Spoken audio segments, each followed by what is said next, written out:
Hi everyone, we're back with reJUVEnation. I have two serial reJUVEnation guests on to wrap up this Juventus Genoa fixture. So Daniel's joining us and Luca is also joining. And I thank you guys for joining me kind of short notice. I feel like that's been a theme in my life lately. So thank you. And not a bad wrap up to do, after a win, a 3-1 win in our stadium today against Genoa, making that, maintaining that push for the top four. Atalanta's playing as we speak, and I think they're still winning 3-2. Luca's kind of having an eye on it as we go on. It just finished, so. Okay, so just finished. So they remain a point behind us with our fixture coming up this next weekend against them. Milan maintains their second place with 1 point ahead of us, and then Napoli's is I think 2 or 3 points behind after we beat them. So it's going to be a tight race. So this was definitely a massive win. No matter the opposition, they all count the same. So we can get right into some comments made by Pirlo today. I don't want to touch too much on it. I think just I think maybe we can start on one comment he made rating himself today. So apparently he came out and said that he'd give himself a 6 out of 10. I guess at this point of the season so far.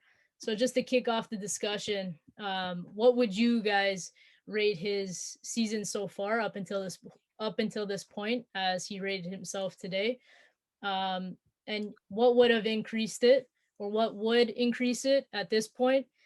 Because it surely isn't a 10 out of 10. So I know that there'd be room for improvement there. Yeah, I think a 6 is fair. I don't know.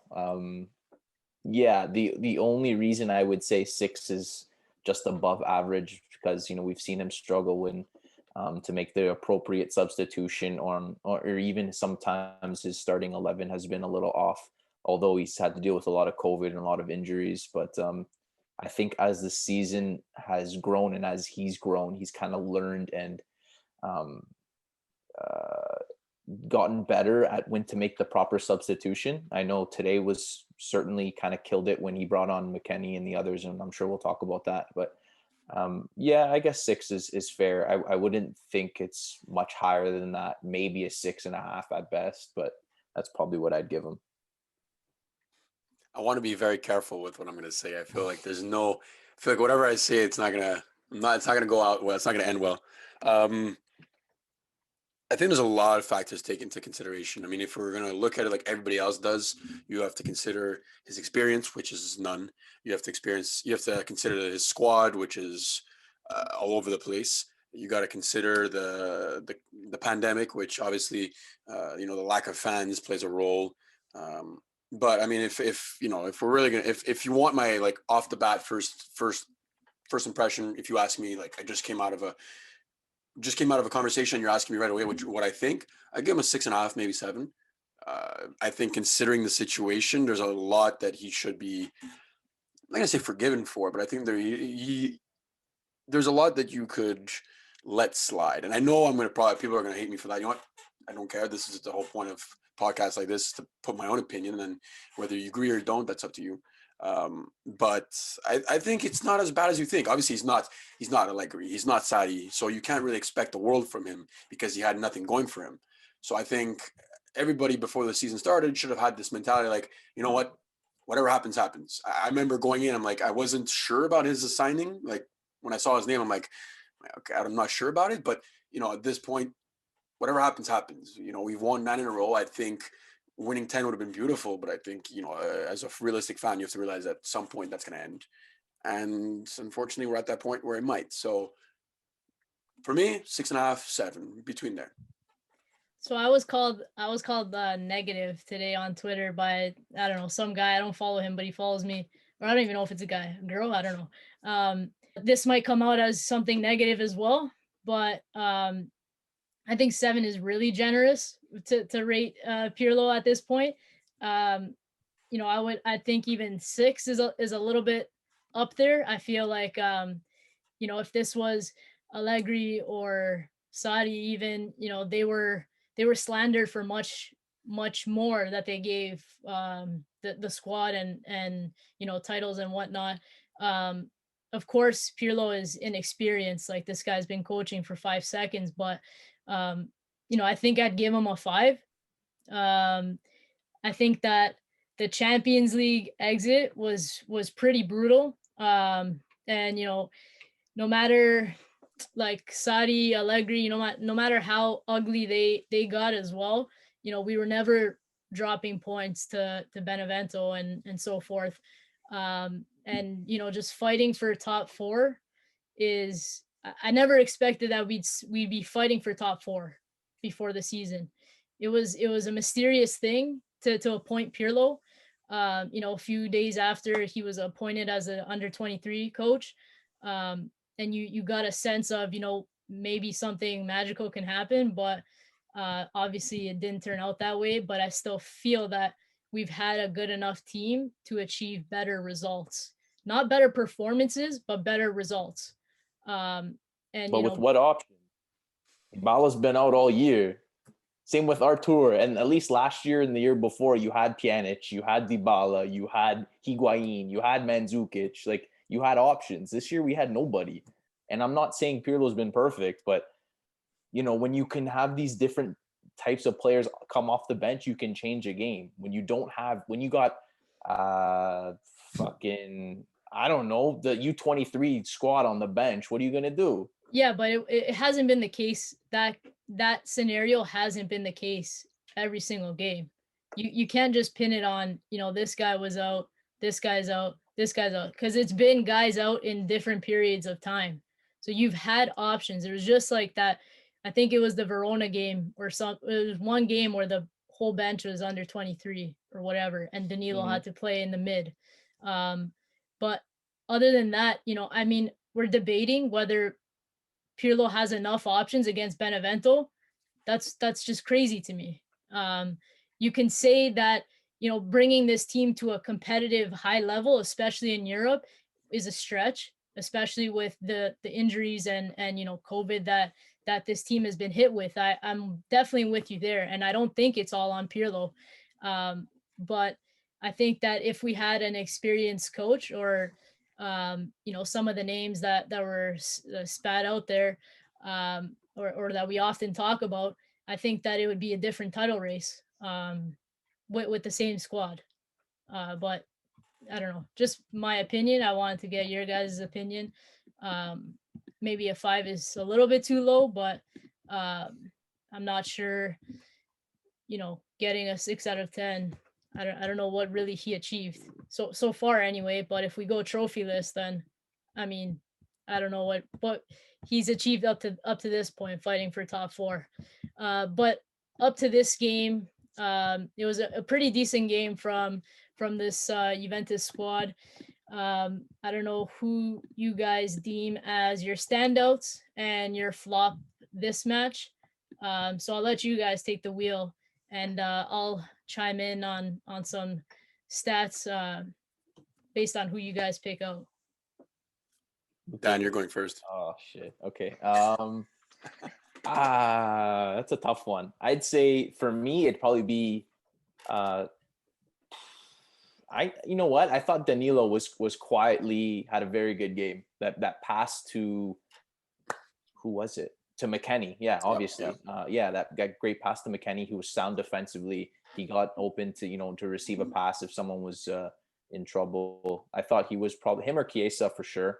Chiesa has pretty, you know, been in the talk of man of the match practically all season.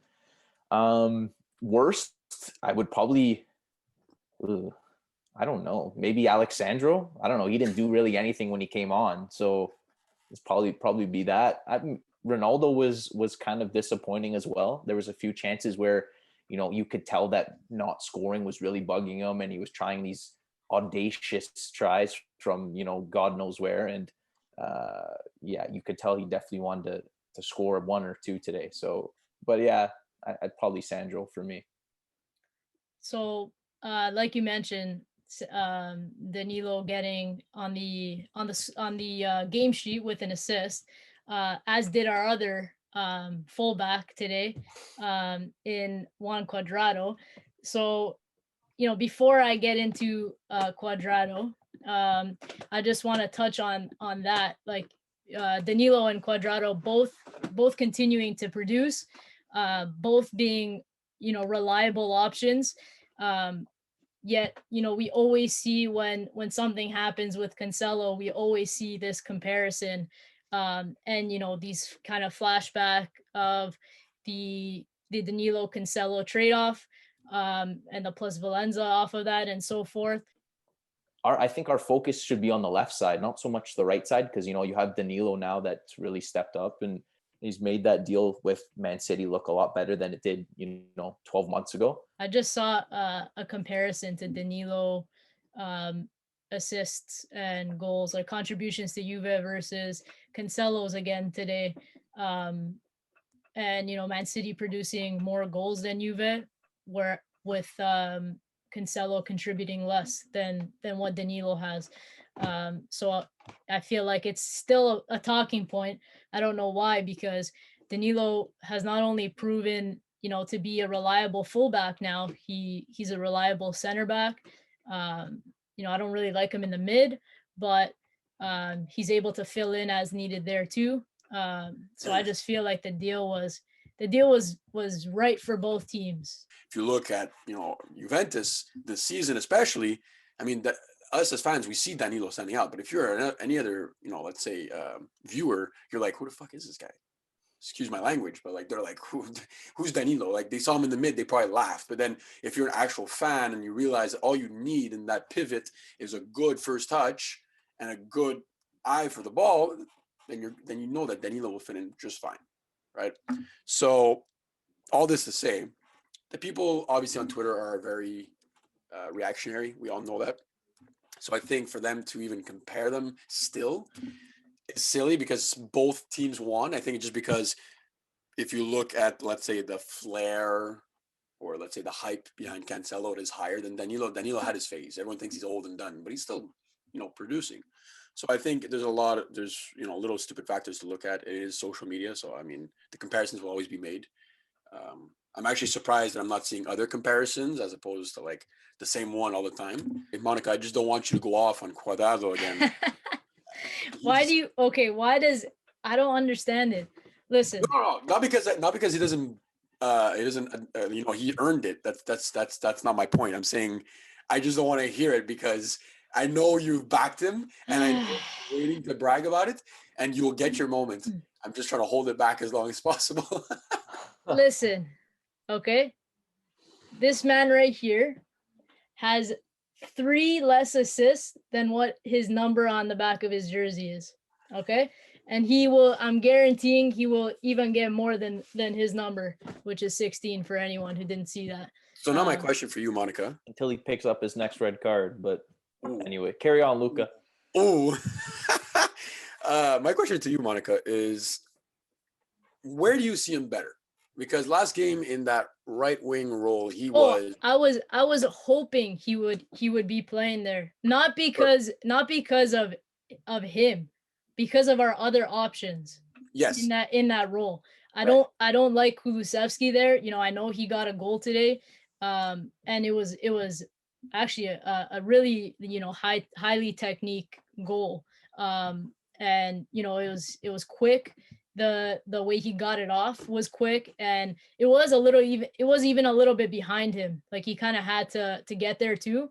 So it was a great finish. But I mean, outside of the goal, he looked better in terms of his movement. I think Juve in general look better, and we'll get into that a little bit as well. But other than the goal, I still felt like he struggles to get involved in the match on the wing, which is why I question sometimes where he's really supposed to be in general, and where he thinks he's supposed to be, or what he thinks his best position is.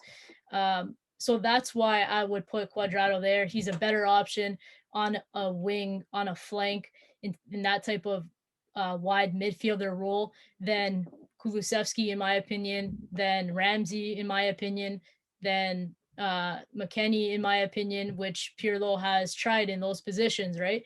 So 100%, if we can afford, playing Alexandro for X many games, I mean, he looks dead every single game, no matter how much rest he has. So, I mean, that's, I think, one of the issues. Like, Daniel said, our left side is the problem, not so much our right side, which forces Danilo to go on the other side. And then, we have to play Cuadrado there. I thought that Alexandro would start, and then that would allow Cuadrado further up, which I wouldn't mind. I feel like he's the perfect profile. His like technique and body for that role is perfect outside of who we have, and he offers an extra outlet, and we don't have to rely on Chiesa so much when he's in that role. And when he came off, because he got a yellow card, and I'm sure that they want him available for against Atalanta. So I'll give kudos to Pirlo for doing that as well, because there's many times where Bentancur was on a yellow and he kept him in the game, and it's really risky. But Cuadrado, when he came off, I felt like we were struggling to get out of our half and to break the pressure, because we didn't have that outlet anymore, because that outlet was supposed to be Kulusevski. So I think he's underrated in how, not only Cuadrado is not only a favorite of mine, it's very clear that he's a favorite of Pirlo's, and especially in this system, the way that Pirlo wants to use the possession based system. Like, Cuadrado needs to be there. He has the technique, and that's what you need in Europe as well. Guys who have the technique. Even center backs need to have technique now, and be comfortable on the ball. I know that Cuadrado does some things that are like kind of brain farts at times, but I would love to see, tell me an example where we conceded a goal off a Cuadrado mistake. I have to do some research, but I'm sure there's got to be at least one. Yeah, there's at least one. I'm almost sure. At least one that we can't even think of at the top of our head, which is a long season. Which is no, but I'm even talking like Cuadrado hasn't just been here, one season. Okay, right? But he contributed to that overall Fiorentina loss. Like, that was a red card in 15 minutes. That kills the whole team. The Lazio, when they tied us in the last minute, I think it was Caicedo. I'm not saying he's perfect. That's not what I'm saying at all. But to say that he's the problem or a problem on this team is just wild to me. He's just a problem defensively. He's not a problem for the team. But listen, look at De Ligt today. This guy got turned inside out by Scamacca easily in the first half. Okay, we're lucky that he's not the greatest finishers. Let's be real. And then on the goal, De Ligt was at fault again. Went way too easily down. But my point is, it's not a shot at De Ligt or not this and that. My point is, like, everyone, especially this season, has struggled defensively. Yeah. Like, the whole squad in general has struggled defensively.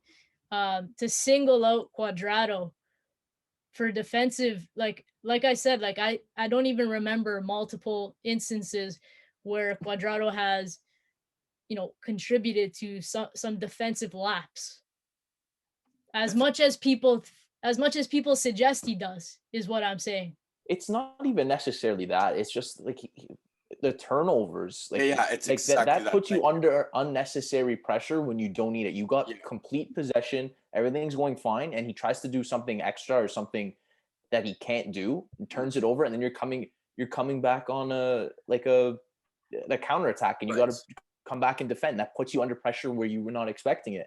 Like that, just things like that. You like, if you can avoid those. Like, listen, I'm not saying Cuadrado hasn't been, important and influential this season, or even, the past few years he's been with us. Of course, he's a great squad player and he loves playing for Juve. That's fine. But I'm saying, if you're going to rely on him on game in and game out, he needs to clean that up, or else you're never going to win Serie A. You're never going to win Champions League. Like, you need to have, like you said, you need to have quality in every position. If he's your starting right back, he's not defensively he doesn't have defensive quality to be a starting right back. Name me someone who is in world football today that is a better defender that gives you that same offensive threat than Well, Cuadrado. that's, and then we get into that discussion of I modern call- football where the fullback is But basically a fifth but that- striker now. It's not a. exactly that's exactly my point though. There's It's a few though. it's gone the days of Balance? Maldini and stuff, right? No, Like Of balance. course, I mean, if yeah. you're looking full out, You got balance, Kimmich, you got Pavard, you have yeah, I'd say Pavard maybe. what's the guy on? But Mendy's not bad. I give it to Kimmich plays as a midfielder But now. he did Kimmich play is not right a- back for a while. Yeah. Yeah, But- last season, not this season. Yeah. And I'm talking I'm talking class. Like Mendy, sure. But like Mendy's more of a isn't he a left back? He's a left back, yeah, I'm but thinking we're fullback. talking okay. fullbacks, right? Yeah. You look at Hakimi, okay? Conte was gonna kill Hakimi at the beginning of the season, but how bad defensively he was. Still Mhm. bad. Exactly, still bad. But comes on as a sub today, and puts it on a plate, and you get three points. Who the hell does anyone talk about? He gave the ball away at one point. No, I think again. I'm gonna go back to what. Hold on, Theo Hernandez. Yeah. Oh my God! Don't get me started with Theo. Okay, terrible defensively. I mean, Chiesa pocketed him as well, He right? hasn't been the same since. Yeah, but he had a great I guess year and a half. Last season he was good. This season I think up until that point he was good too, but he can still get up there and beat his man as well. Trent Alexander-Arnold, he's constantly in the talk because Liverpool's having a terrible season. They talk about him defensively, but he was he produces offensively. If we look at even great fullbacks who was a part of that, I guess, transitioning into modern football, like Dani Alves, who we even know because he had a stint at Juve, he was playing as like a hybrid winger all the time. He didn't even come track back. He didn't have to because he has center backs that will bail him out. Okay. And Marcelo always had Ramos there to bail him out, but he was so good offensively. He never lost the ball. That's why. If you look at all of these guys, like Dani Alves at Barcelona, same thing. What about Kyle Walker? Oh my God! I don't know what are we talking about when we say Kyle Walker? He's a good offensive option. Terribly defensive. Barely a good offensive option. But at least at Man City and even when he was at Spurs, like how often did you see him turn it over? See that's when it come back to the same point that you made before, Dan. I think the reason Cuadrado gets so much crap, and I'm looking at this now because I realized it this morning a bit too. I get more frustrated with a player when you waste a completely good counterattack or you waste it because you fumbled it trying to deke a guy when you had the option there. Then let's say if you lost it in a bounce or in a 50-50. And I think that's why Cuadrado gets so much flack because most of the time when he does the ball, it's like you try to step over and you fell on yourself. True. But he's like a winger. He's trying to beat his man, right? Right. And when he does, like today, he did at the beginning for the Kulusevski assist. You know what? He often does though. He often does. Right. It's when he actually stops and slows the ball down. And that's where everybody gets mad. And I think that's the difference because but that also you have to look at, who's around him too. Is someone no one, yes. Is someone gonna open up? System. I understand though how he can be frustrating. Right. But, he's produced way too much this season for that agenda to continue, in my opinion. Well then the good has definitely outweighed whatever and bad there is. And I agree with and you. that's often the case with fullbacks, especially in this game. You have to take, the good that, they're trying to integrate them more offensively for those reasons. Like, no one even really plays defense these days, especially like there was or what we were used to. For me, if I can choose one right back in his form for Juve, it would be Lichtsteiner because he was able to do both. Yeah, he was able to do both really well. But that doesn't exist anymore. But even really. Zambrota too, obviously. Yeah, he's also a perfect player to have in that position. But that's my point, though. It doesn't really exist anymore because everyone's so possession based, and you got to be quick and score more goals than you get scored on. That's how you win the game. One more person I want to touch on is, could be also controversial because we spend a lot of time there, is Morata. So Morata has been involved in 17 goals for Juve this season, in the league.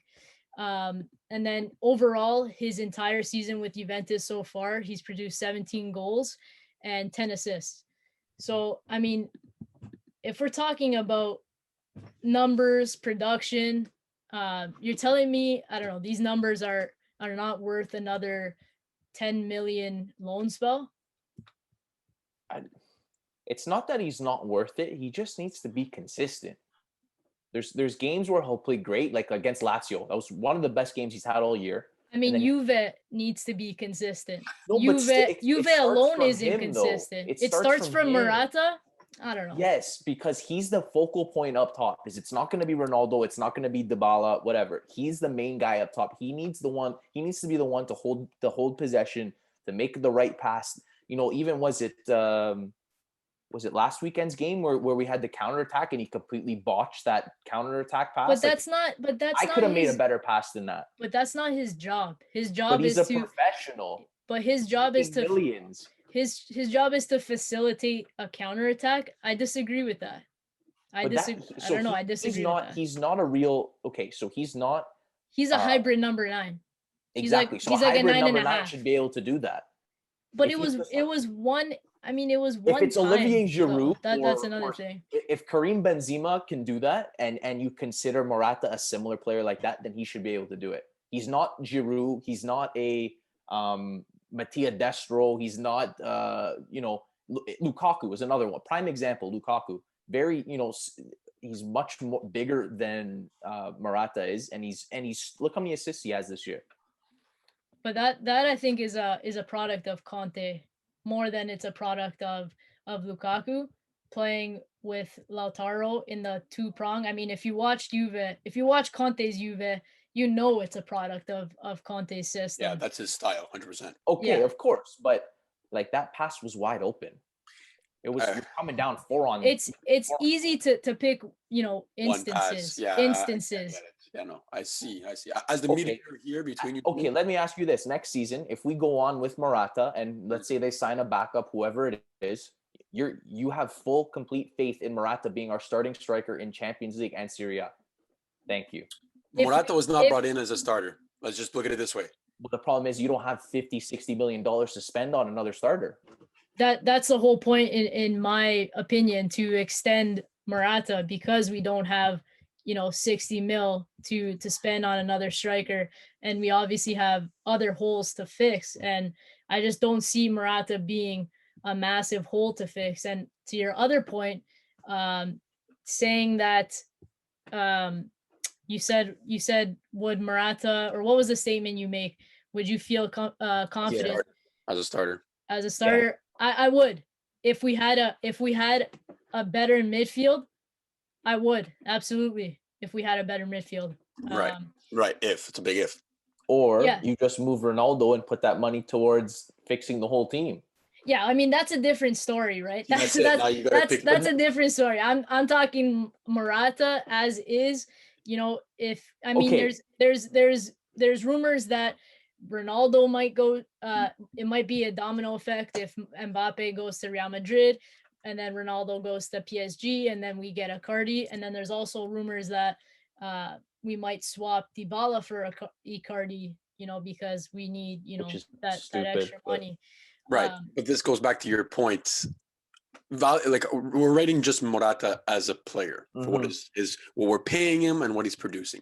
And I think if we look at him straightly off, let's say the 10 mil that we're paying and what he's produced, it's been a plus this season. I think it's majority a plus than a con. We all agree on that, at least?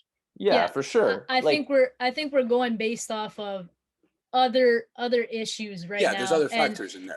And I feel like we're angry about about how the season has gone. Yeah. And then, we often try to pinpoint players. Like, I don't think that Morata and Cuadrado are problems. I think there's other issues. There's Of course. yeah, Right? we know that. So, if you're gonna, rumors are like Milik for 12 million, don't like give me Morata again for another 10 million. And for Ronaldo stays. To me, I think Dybala's out either way. Because of the factor basically of having that deficit, and we need to sell players, and he's gonna get you. I mean, you can't sell Morata, he's not yours. He's gonna get you that plus Valenza. So I think that's the reality, and you go and get, in that case, a better striker. I don't know, potentially Icardi, and then Morata's in the mix there as well. Do we really want Icardi? Like, I'd rather have Scamacca or Vlahovic or something. Like, I don't know they're about young, that. That's they're pretty young bold. and they're talented. What has Icardi done in League One? In like probably No, the worst defensive league I there agree is. with Icardi not being a total fit, and Icardi is a very isolated striker. So I really feel like if we don't improve the midfield, it's gonna just be an awful season relying on Icardi, because he doesn't really get involved in the play in general. Well, exactly. That's why like Scamacca and Vlahovic, they're a lot more mobile. They're like the hybrid number 9. Like you said, they're similar to Morata. Of course, there's different pieces that we need to fix. There's no doubt, but an informed Dybala is someone you want on your team. You won't be able to find a similar replacement to that. So I don't know how that's gonna. Don't sell him. I agree with you, Luca. I'm on that boat too. I know. I don't see, like, you're trying to fix one problem with moving him, but then you're probably going to create another one. Oh, that's all Juve does, though. Right. It's because we don't have enough money, though. Even before Ronaldo, that's what we did. Yeah, because we dumped 90 on Higuain. That's why. Mm-hmm. I think they really pushed for the Champions League with that purchase. Yeah, and especially after with Ronaldo coming, I think that was very much. I think we all knew that. But again, let's go back to the main topic, which again comes to our strikers. Right now, if you look, everybody fit I'm going to say 3 option striker, as in you have your 9, your hard 9 in Morata. You've got your, I'm going to say, your offensive mid striker in Dybala, and then you have Ronaldo, who's more of a winger type striker, right? Yeah. All 3 are different. They all have different characteristics, and we can talk about them all day. But I think those 3, all in form, all healthy, it's a different season. Unfortunately, our season right now, we had no Dybala until now. We don't know how long it's going to last. So again, 10 mil for Morata. He's been inconsistent, but we wouldn't be where we are today if he didn't step up. And I think if you give him, a couple breaks here and there, because he will be inconsistent no matter how much he plays, I think you have someone like Dybala come in and sub him, I think you're in an okay situation. But because he was forced to play nonstop, and then even when he was out, we were stuck with Kulusevski as a second striker. Yeah. No, I mean, you can't really. I'm not going to bash him for it at all. Because I think for 10 mil, like we said, 10 mil for Morata, the numbers are speaking for themselves. Just to your point about Dybala, since we mentioned him, past 2 games, obviously he got the goal against Napoli, but this game as well, he looks to be getting back into it. It was a positive performance. Even coming off the bench, he was able to do some quick turns and so forth that were, and he didn't lose the ball like in the start of the season when he would play, or just dribble it, and kind of stay on that right side. He was playing much more deep today, distributing the ball and winning fouls like we're used to. So that was good, but I would want Dybala to stay, but for a fair price, in my opinion. I don't know what the holdup is for the contract extension. Obviously, we don't know, but like nothing more than 10 million, in my opinion, to a player who's kind of getting up there in age. he's been consistently reliable, I would say, for us, but he's gone through a lot of coaches that didn't necessarily count on him in the top moments, which kind of says a lot. And then, we've blamed coaches for his form, but at the end of the day, I think if you're a special player, any system, any coach you can play in. And to Luca's point, if we had a healthy Dybala, it might have been a different season. I mean, he was there at the beginning of the season and he was pretty awful. So Right. No, I'm not going to say otherwise. I think we all agreed at the beginning he was like these two performances. The way he's looked in these two performances have been the best he's been this season, and he just came back, from a long well, you gotta injury. hand it to him in terms of, I know mentally a lot of players struggle, but you got to give it to him. He's gone through a shit ton in terms of my club wanting to sell me and my injuries and COVID. And COVID, too. And he's come back always stronger. I think he is weak, like I think he does have a weak mentality, to be honest. Him and Morata, though. Yeah, I was gonna say him and Morata. Have similar, I think, similar struggles in that sense. But who's been? Oh, well, the thing is, I can't talk about Morata like that because he's at Chelsea, didn't really get much of a chance. And Atletico, he was on and off. But I mean, he's that type of player. Listen, if you're gonna rely on Morata for 20-25 goals a season, I mean, you're looking at the wrong guy. Know that. But he does do a lot off the ball. He does, contribute a lot in other ways too. And I think, long story short, is, I would re-sign him for 10 mil, but I wouldn't sign him after that for a permanent fee. And I think we can all agree that. My question to you guys now, unless Monica had somewhere to go with this conversation, if you had the choice, you had the option, let's say, to keep all three next season, and because the way I'm looking at it is that Dybala doesn't leave, his contract is still until next summer, right? But if we're going to move him, it'll probably be this year because that's when we'll probably get the most money out of him. Well, it has to be, or else he walks for free, yeah. Exactly. So I'm thinking, if by some miracle, because right now, if you look at our wages, obviously there's a lot of issues. If you're able to drop the payroll in terms of, let's say, your Ramseys, your Rabiot's, and maybe I don't know if Sandro makes a lot, but if you get rid of him too, and you're able to bring in players who are talented and maybe less expensive in terms of wages, and you keep all three up front, I think you're set up pretty well. What do you guys think? That's in an ideal world, right? But right. No, but I'm saying, like, it's in a world where we don't have already 100 mil that we need to balance, because that's apparently the reported plus Valenza that we need to make is 100 mil, and that's why it's quite obvious that regardless of what they come up with in the contract, I think he's gonna re-sign because you need to, or else he goes for free. But I think he's out the door regardless. You're not gonna get enough from Rabiot, Ramsey. I mean, Alexandra, I really don't think anyone's gonna buy. Maybe I don't know what happens with him. Douglas Costa, it will probably go. I was gonna say you'd have to move about 5 other guys to get your 100 mil. Other ways. But Douglas Costa, Gremio is not gonna purchase Douglas Costa. It's gonna be like similar to the way we sent Tevez off in exchange for a few players like Bentancur, for example. But is it 100 mil without the Champions League money or with it? Because I saw an argument for both, and between us three here, I don't believe anything I really read anymore.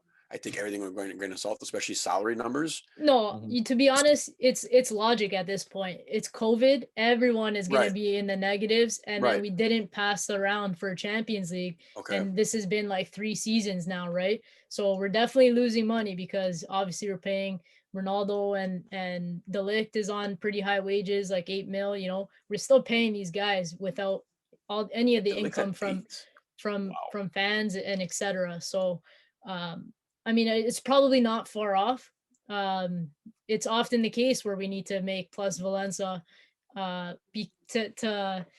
guess, De Ligt came for, what did he come for? Like 78 mil? Yep. It was under 80. So then we had to do other things to fund that move, like Cancelo and so forth. Yeah, well, right? that's why moves But like that were made. It's always like that. Like it's like a domino effect that we haven't been able to balance the team like we once have because of, you know, one guy, Higuain 90 mil, like Ronaldo 100 mil, De Ligt 80 mil. So I think it's instances like that. And then, you know, getting these players and continuously failing in Europe, which is the biggest payout, and you being the only Italian team would get you even more money the longer you progress. So I think the numbers probably won't be far off. And I honestly think no matter if we owed debt or not, that Dybala would be sold. I mean, Paratici has tried multiple seasons now. And he keeps failing. I don't know. It just makes too much sense to me to keep on, like, not to keep Ronaldo. I just don't get it. I mean, I think we can all argue on that one. Let's talk about Ronaldo and his performance here. Like you said, Daniel, when you were talking about your best and worst, I mean, I'd put him up there as being, you know, one of the worst as well.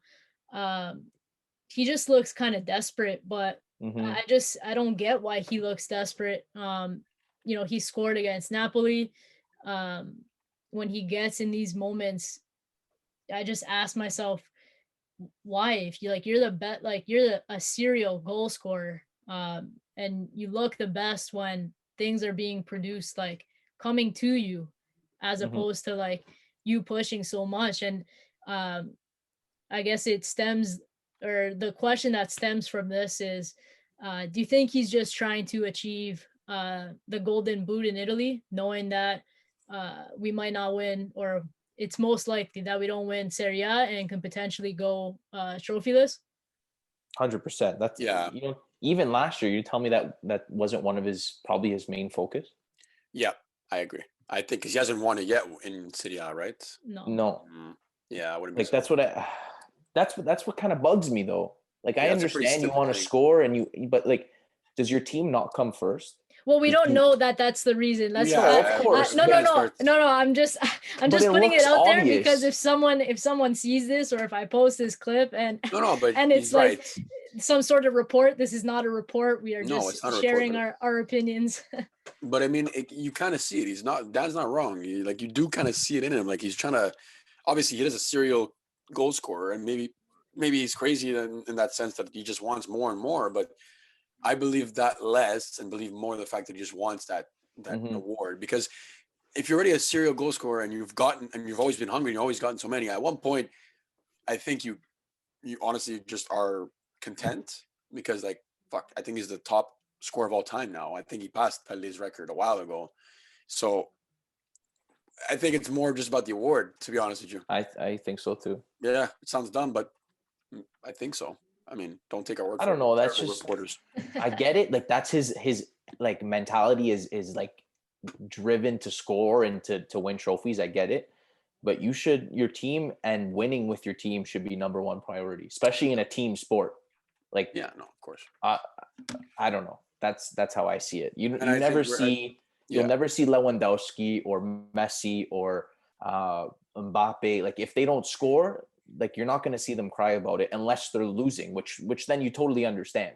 Absolutely. But, if you're winning, isn't that what matters? I think he's just mad with himself today because he did play pretty shit. Yeah, but I mean, it's not the first time this year. Yeah. Yeah, no. I mean, that's why I actually believed the report that came out that he threw his shirt, because I mean, I would think that he would do something like that. I don't know about you guys, especially with the armband. Yeah, after the armband incident, it's like. But the armband, I guess, has some. You can back him up with the armband thing. But that's what I said when I tweeted it out. Like, I understand if you missed a penalty that could give us 3 points in this crucial Champions League race, or we lost another game, we lost points, etc. Like the first game against Atalanta where he missed the penalty. Yeah, I mean, if he threw his jersey, then I'd at least be a little more understanding. Yeah, I mean, he didn't throw his jersey, so it's not. It's a non-story, but But if he would throw his jersey, you'd hope it'd be like for a Yeah, for live or sure. I die mean, moment, you know? you can but Pirlo commented after the game anyway about it when the reporter asked about it, saying, he was probably frustrated. It's not a big deal kind of thing. He was probably frustrated that, Yeah. he wants to score. Obviously, you can get some sort of nervousness after, not scoring and blah, blah, blah. So, I mean, it's probably a known fact that he gets pissed off when he doesn't score. But I just feel like time and place, it was another massive win. Be happy kind of thing. Yeah, absolutely. And he didn't play well again today, but I think we said enough about that. The good in this performance, stat I saw from Apollo said that Juve fired 7+ shots on target during the first half of play this match, and it's the second time that we've done this season. Also against Genoa, but in the Coppa Italia. So I think this kind of goes to show, how much better we look when we get an early goal, especially. I think it kind of, I don't know if it relaxes the team or you have sorry? Confidence. Yeah, you get that sort of confidence, and I think a little bit of a cushion because we often do end up conceding a goal. And I also another positive that I've pointed out or felt like in these last two matches, what has been the difference for you? Because for me, these last two matches have looked different than anything we've seen this season. The positioning and movement off the ball, I think have been the difference maker. We're pressing much higher, and I think like everyone is putting in a shift defensively as well, trying to win the ball back. I think we just look sharper in that sense. And then, when we do have the ball, we look quicker in general. They just look more hungry, more like motivated or whatever, like whatever the term is. They just look like they have it. Whereas many times they look like they were, just barely moving on the pitch. And it just makes you think like, where was this for the first 20+ games? Like, I don't know. Absolutely. If you, any other, I don't know, positives, I think another positive actually is the fact that Ronaldo and Chiesa didn't have to do anything to get on the game sheet today, and we still scored 3 goals and came away with the victory. I think that's, well, the second goal was all Chiesa, really. Yeah, but yeah, I mean it was his hustle though is what I'm saying, right? Like that's been, I think, the difference maker, not for Chiesa because he's been pretty consistent in his grit and hustle, but not having to rely on these two players, I think was a key point, because outside of that Chiesa run, he was active, of course, but we weren't like pushing on his side for him to create something like we usually do. I felt like it was a team performance, and across the board, everyone was more active. I mean, even Rabiot and Bentancur. I was gonna say that was my plus for the day. These past 2 games have looked pretty good. Better, not pretty good. Better. Pretty good, I guess, for their standards. Not really, put penetrating or making like Pirlo passes, but they're quicker in general between each other as well. And the chemistry is better, that's for sure. Yeah, and to get Morata involved, or the center forward, whoever that may be in that moment, I think they've been on it as well. Some negatives, not to be negative, but I want to be have some balance and be realistic at some point too. So during the preview I spoke about the last match, or the first meeting between Genoa, and I basically read out, so we also won 3-1 in the first meeting, and I read out a stat that we had in that meeting: 10 shots on target, and then they had 2 shots on target, and they were able to score 1 goal against us. So this time around we had 12 shots on target, and they had 3 shots on target, and they were able to score a goal as well. So I just think this is an obvious an obvious issue and a common theme this season. And I really feel like whether it's Pirlo, whether it's the guys, both, I think it's a combination of both. We need to secure results way better than we have been this season. You can't be letting teams, and this is always the case. So, like we dominate the game, both in these stats of creating chances and obviously possession. And then with minimal chances, like same with Benevento, I think they had 2 shots on target. You know, they scored and won the game. I don't know what do you guys have on this situation. I just like, especially towards, even after we went up 2-0 in the first half, I feel like we have to, you get a few more chances. They just didn't seem as clinical as they did in the first 20 minutes or whatever. And that's 2 games in a row against Napoli and again today, where you come out into the second half like sleeping, like we've seen them do many times starting games this year. I don't know why, but like starting the half, you got to come out like you did starting the game, and you let them in. It could have easily been 2-2. Thanks Piazza, former Juventino. Thanks for that one. Yeah. So we can clean those up and kill the game when as early as possible, like you said. That's why I wonder, what Pirlo's halftime talk is like. I would love to be a fly on the wall.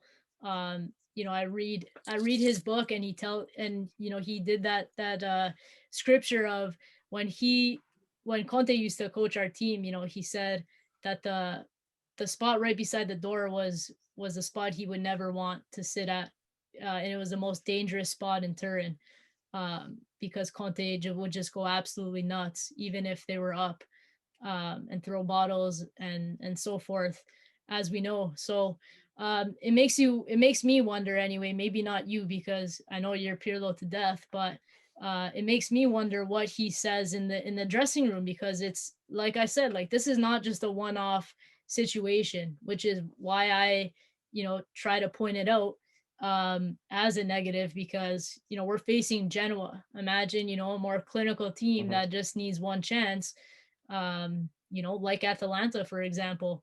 They're a strong counter-attacking team, and they work well under their coach in their system, which we play next week. You can't be making these concentration lapses, and that's been the theme of Pirlo's post-match conferences as well. Always talking about, we played well, we started well, and then there was this lapse in concentration. Well, I mean, how come we're not fixing that?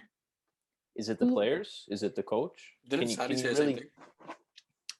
Like, can you really I don't know. That's why I'm asking. That's why I posed the question. What is Pirlo saying? Like, it's 2-0, and then you're coming out of the half. What was the halftime talk? Obviously, it's just speculation because we don't know. But I just feel like I have to point it out because it's not just a one-off thing. Yeah. And Pirlo, we always kind of, I look at him and I always think, I don't know how this guy actually is or wanted to get into coaching, because he just doesn't seem like he would motivate anyone. He's too like calm and so forth, right? Even on the touchline. Yeah. But maybe that's just me. I don't know if I don't know. I can't say what he says in the at the start of the game or during halftime, but I feel like as you're a professional player getting paid millions of dollars to go out there and play. You should need minimal motivation to go out there and show what you can do, to show that you're capable of playing amongst other professionals. I just think, but something that the coach can be involved in this case, which I feel like, I'm waiting for Juve to do. You're up 2-0, absorb pressure, sit back, absorb pressure. We have Chiesa, Morata, Ronaldo. Then you're even integrating, Dybala in the mix as well. Great counter-attacking players, fast, like Kulusevski as well, tricky players. Why don't we, try that approach as well? I don't know what the obsession is to, keep going. You're 2-0 up. So I think that's where he could work on as well. But maybe that's just the Allegri in me. I think it is. Yeah. because wouldn't. I don't think Juve could do that anymore, unfortunately. As much as I Especially not with love, this midfield, they can't. yeah, no, I think it falls in our mid because, yeah, okay, we could talk about how much De Ligt fucked up twice today, and we could talk about how Chiellini is an old man, but in Oh, the end, if you're, Chiellini, like that is Chiellini's game, absorbing the pressure. He plays better when yeah, if we were to sit back, that as yeah, opposed to this other way of playing. yeah, but he's not the only one, unfortunately. We have four guys back there, and one of them is not a right back. The other one is as slow as can ever be. And like I said, Chiellini can do it, but I mean, obviously, if you put, let's say, Bonucci next to him and you have Buffon and Nets, they've been doing this their whole lives. Now, you know what? If anyone could do it better, I look for them for me, please. But in this case, we have Chesney and we have De Ligt next to him. So I don't think they were brought up this way, and I don't think that type of football would be played by Juventus anymore. As much as I grew up with it, as much as you love it too, Monica, I don't think we are that team anymore, and I don't think, for European sake, we could ever be that team anymore. And I've had this discussion with you in the past, and I think a lot of people still try to have it today. What style of football do we want to play, and what type of club do you want to be? But I think in the end, if you want to just focus on these lapses that our players are having, like Dan said, I don't think it's the coach. I think if you're being paid 10 mil a fucking year as a player, you should be able to motivate yourself. I know you might be weak mentally, but if you can't walk out on a halftime pitch after playing soccer for like 30 years of your life thinking, let me try to wake up a bit. And if you were relying on the coach to do it for you, there's something not adding up, because I've seen some players do it with terrible coaches. So True. I think it doesn't come down to our coach. I don't think it's up to, because Pirlo is the calm guy. I don't see him losing his shit like Conte. He won't. And maybe Conte brings out something, but clearly doesn't do it in Europe. So there's always going to be that counter argument. Yes, you can get someone to yell and motivate, but similar to, let's say, a boss at work, sometimes depending on the people under him, some people react better to the yelling and screaming and some don't. So I think, especially when you have so many professionals in your dressing room, I think you don't really need a coach to yell. So I think these lapses, because in my memory, Sadi said the same thing last year, I think it comes down to the players and not to the coach, personally. It's hard to All right. argue against it unless you actually know what's going on. Right, we don't know. You don't know. You can't really argue. I can't, anyways. I know Monica probably could, and yeah, she'll say No, Ramsey should get out there and fucking play a full 90, and who knows, but whatever. we'll leave it at that. I mean, like I said, it's a combination of both. The approach can change once you go 2-0 up, and that's what made Allegri so good. It was his ability to change throughout the games. And so I just feel like, you always in the back of your mind, or, what's been consistent this season is that the other team nicks a goal because of one thing or another, whether it's we pressed too high up and got caught on a counter. This instance was, De Ligt was weak on the corner. But it just ends up being something. So, I mean, knowing that, if I was a coach, knowing that, I would change the approach, because every point is important at this point of the season. And I don't think it was, a lapse in I don't think the goal was a cause of a lapse in concentration itself. I just think the approach after halftime, where they kept pressing and so forth, was the lapse in concentration. We allowed them to come into the game, and we looked like we were scrambling type of thing. We didn't look in control at all, which was the problem for me. But that'll be that on this conversation. That'll be that on this wrap up of Juventus Genoa. Thank you guys for joining me on this. What is this, Sunday evening, work day tomorrow. Can't wait for Marquisio's Monday motivation post on Instagram. Thanks again, guys, for joining, and hopefully we get another great result against Atalanta. So fino alla fine, forza Juve.